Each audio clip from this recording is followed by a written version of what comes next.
আসসালামু আলাইকুম everyone, welcome back to my channel Alvi's kitchen. আশা করি আপনারা সবাই ভালো আছেন। আমি আজকে আপনাদের সঙ্গে একটি সহজ ভর্তা শেয়ার করছি, যার নাম টাকি মাছের ভর্তা। গরম ভাতের সাথে এই ভর্তাটি কিন্তু অনেক মজা হয়। যারা খেয়েছেন তারা তো জানেনই, যারা খাননি তারা কিন্তু এই ভর্তাটি চাইলেই খুব কম সময় হাতে নিয়ে বানিয়ে ফেলতে পারেন। তো আশা করি আজকের এই টাকি মাছের ভর্তার রেসিপিটি আপনাদের ভালো লাগবে। তো চলুন দেরি না করে চলে যাই মূল রেসিপিতে। টাকি মাছের ভর্তা বানানোর জন্য এখানে আমি 4টি টাকি মাছ নিয়ে নিয়েছি। এখন দিয়ে দিচ্ছি লেবুর রস,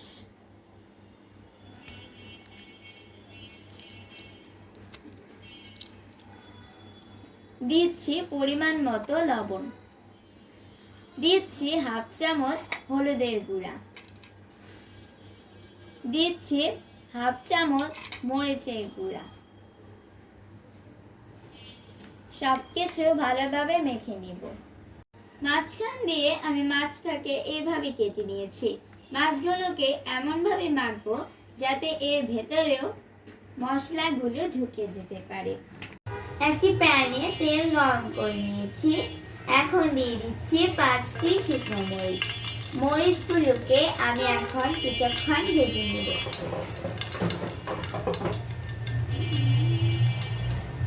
মরিচগুলো ভাজা হয়ে গিয়েছে, তুলে নিচ্ছি। এখানে আমি কিছু রসুনের কোয়া নিয়েছি, এখন দিয়ে দিচ্ছি। এগুলোকে আমি মরিচের মতোই ভেজে নিব। রসুনের কোয়াগুলো সিদ্ধ হয়ে গিয়েছে, এখন এগুলোকে তুলে নিচ্ছি। যেই টাকি মাছগুলো আমি মশলা মেখে রেখেছিলাম সেই মাছগুলো এখন আমি ভেজে নিব। মাছগুলোর মাথাটা ফেলে দিয়েছি, দিয়ে দিচ্ছি প্যানে।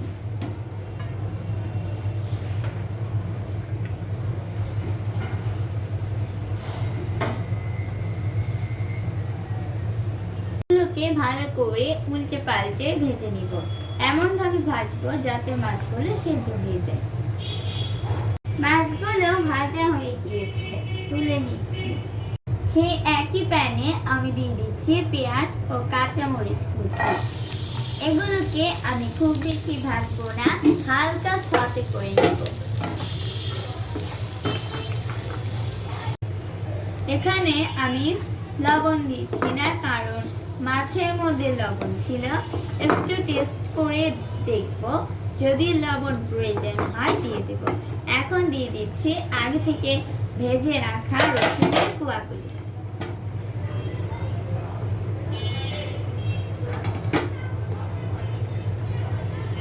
ভর্তার জন্য পেঁয়াজটা রেডি, তুলে নিচ্ছি। এখন আমি মাছগুলোর কাঁটা বেছে নিব। সবগুলো মাছের কাঁটা বাছা হয়ে গিয়েছে। যে রসুনগুলো আগে থেকে ভেজে রেখেছিলাম সেই রসুনগুলোকে একটু ভেঙে নিচ্ছি।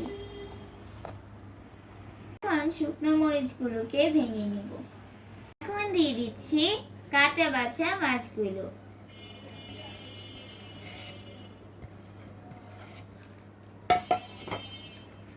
দিয়ে দিচ্ছি ধনেপাতা কুচি।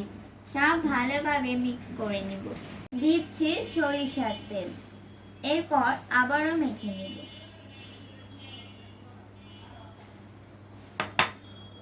ভর্তাটাকে এখন ছোট ছোট বল বানিয়ে নিচ্ছি। তৈরি হয়ে গিয়েছে টাকি মাছের ভর্তা। আজকে এই সহজ ভর্তার রেসিপিটি যাদের ভালো লেগেছে তারা অবশ্যই লাইক, কমেন্টস ও শেয়ার করতে ভুলবেন না। সেই সাথে আমার চ্যানেলটি সাবস্ক্রাইব করার অনুরোধ রইল। আজকে এ পর্যন্তই।